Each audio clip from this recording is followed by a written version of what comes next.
The Qataris, since the mid-90s, have been sponsoring radicals. They have been inciting people. They have become a base for the leadership for the Muslim Brotherhood. And the Muslim Brotherhood, you have to keep in mind, is what begot us Takfir and Hijrah, which begot us Al-Qaeda, which begot us Al-Nusra. The Qataris allow their senior religious clerics to go on television and justify suicide bombings. That's not acceptable. The Qataris harbor and shelter terrorists. That's not acceptable.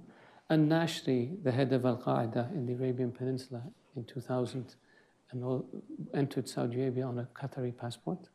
We captured Al-Qaeda types coming into Saudi Arabia with Qatari passports. The Qataris know this. The Americans know this.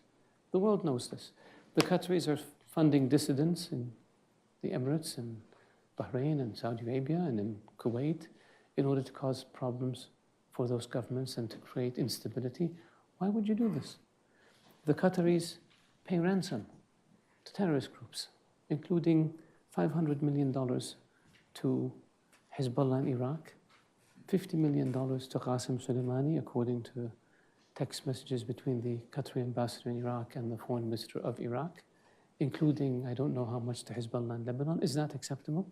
If we gave $1 to Hezbollah in Iraq, we'd be sued in a court down the street. And so the Qataris use their media platforms to spread hate. The Qataris send weapons to Al-Qaeda affiliated militias in Libya. The Qatari Emir was conniving with Gaddafi on how to overthrow Saudi Arabia.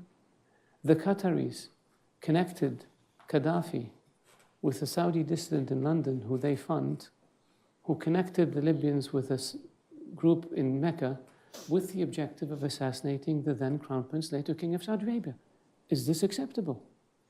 We have phone conversation that the Libyans gave us after they overthrew Gaddafi, where the then Emir of Qatar is telling Gaddafi how he's recruiting princes and tribal leaders and military officers and members of the royal family to cause mischief and destabilize Saudi Arabia, and predicted that within 10 years there would be no royal family in Saudi Arabia. Is this acceptable?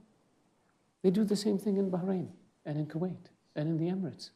So in 2012, we cut off relations with them, the same countries. And a year later, they came back and agreed that they will end all of this nonsense. And they signed an agreement. And nothing happened. So this time, we said, you know what? We're not going to deal with you. Unless you change. This, we will not allow you. There's a list of terror finances that the US puts out, the UN puts out.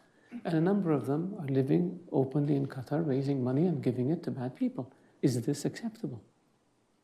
Shouldn't be. Why do the Qataris get away with it?